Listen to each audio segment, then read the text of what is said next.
So now we're going to write our contains method. So for contains, we're just going to see if a tree contains a particular value. So if we were looking for the number 27 that is in the tree, we would return true.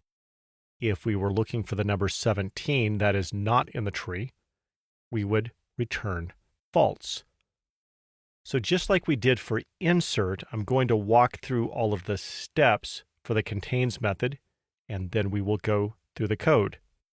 So the first thing we've done in all of our data structures to this point is to code for a situation where that data structure is empty. So we'll say if root equals none, we'll return false. And we'll talk more about this scenario at the end of the video. But let's bring our tree back like this. So the next step is we'll need a variable that we'll use to traverse through the tree. We'll call that temp. So let's say we're looking for the number 27. It's less than 47, so we go left. It's greater than 21, so we go right. And now it is equal to. That means we've found the value. So let's bring this up to the top here and actually create that variable. We'll say temp equals self.root. So now let's look at what happens if we're looking for a number that is not in the tree, like the number 17. We're going to go to the left. 17 is less than 21, left again. It is less than 18, we go left again. If we ever get to a point where temp is equal to none, that means the number we're looking for is not in the tree. And it also means we should stop iterating through the tree. So our while loop is going to say while temp is not none, we'll continue doing this while loop. If we ever hit none, that will break us out of the while loop. Inside the while loop, we have three scenarios.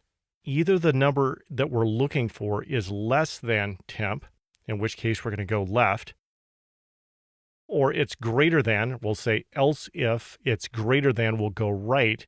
And then our third scenario is that it is equal to. So whenever the value that we're looking for is equal to temp, we'll return true because that means that value is in the tree. If we ever hit none, that means that number is not in the tree. It'll break us out of our while loop, and we will return false.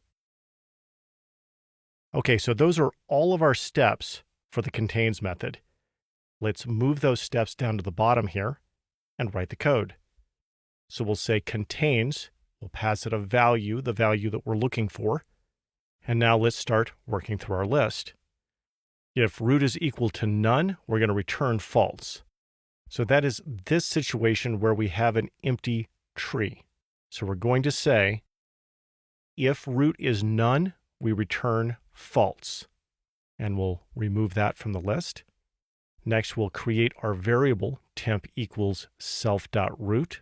And that's exactly the way we would write the code. So we can just move that up. Then we'll create our while loop. And this is actually the way we would write the code. While temp is not none, we'll just move that up. Then inside of that while loop, if it's less than, we go left. We'll write that code like this. So let's walk through this. We're saying if value, the value that we're looking for, is less than temp.value, in this case, that's 47. Let's say we're looking for 27. That would be less than. We would say temp equals temp.left, and that moves that down. So let's remove this tree, and we can remove that item from our list. Then we'll say else if it is greater, we'll go right, like this. This is saying if the value we're looking for, say that's the number 82, if it is greater than temp.value, in this case 47, we're going to say temp equals temp.right, and that moves temp down. So let's remove that, and then we can remove that item from our list. And then finally, we're going to say else it must be equal, and we're going to return true.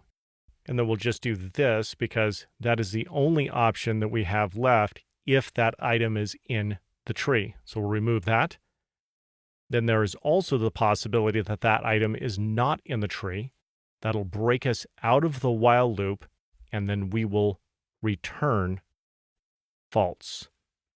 Now let's zoom in on this while loop and just walk through a couple of scenarios how this code would run. I'm going to bring a tree up here, and for this first one, we're going to look for the number 27. So we're going to say while temp is not none, which is to say while it's still pointing to a node, this will run. If value is less than temp.value, and it is, 27 is less than, we're going to say temp equals temp.left and move this down.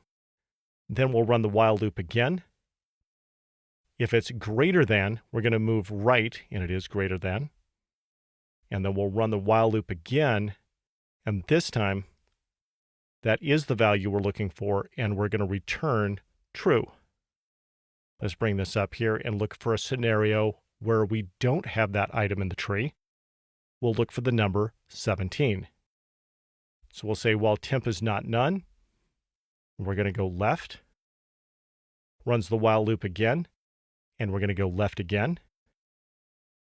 We run the while loop again, and now it's less than again, and temp.left equals none. Now when we run the while loop, temp is equal to none. It breaks us out of the while loop, and we return false. So let's drop this tree out of here, and we'll bring in the rest of our code. Now that we have all of this done, I want to circle back to these two lines of code. And the reason is you don't actually need them in this code. The reason I left these in here is while you're going through all of these steps, if you're writing this out on a piece of paper, it's very common to say, okay, first thing I'm going to do is if the tree is empty, I'm going to return false. And if you put this into your code, everything works just fine. If you look at different solutions for the contains method online, it's very common to see code that has the equivalent of these two lines in there. And you can see why. Whoever created that code went through the steps on a piece of paper. They wrote this out, they put this in their code, and it works. So I'm going to remove this, and we'll walk through a situation where we have an empty tree. We're going to set temp equal to self.root. That's just going to make temp equal to none.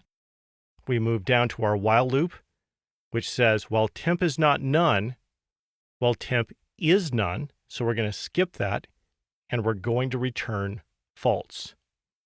So that is the final version of our code for contains. So this is what we're going to look at in a moment in VS Code. We're going to build this tree, and just like we've been doing throughout the video, we will first look for the number 27, and we would expect that to return true, and then we'll look for the number 17, and we'll expect that to return false. All right, so let's flip over to VS Code. Okay, there is our contains method. And then down here, this creates our tree and puts all of the items that we had in the diagram in there. And then I'm just going to scroll this up. And this is where we look for the number 27 that is in the tree. You can see that right here. And then down here, we look for the number 17, which is not in the tree. Okay, so I'm going to run this. And you can see the first one is true, and the second one is false. All right, and that is our method for contains.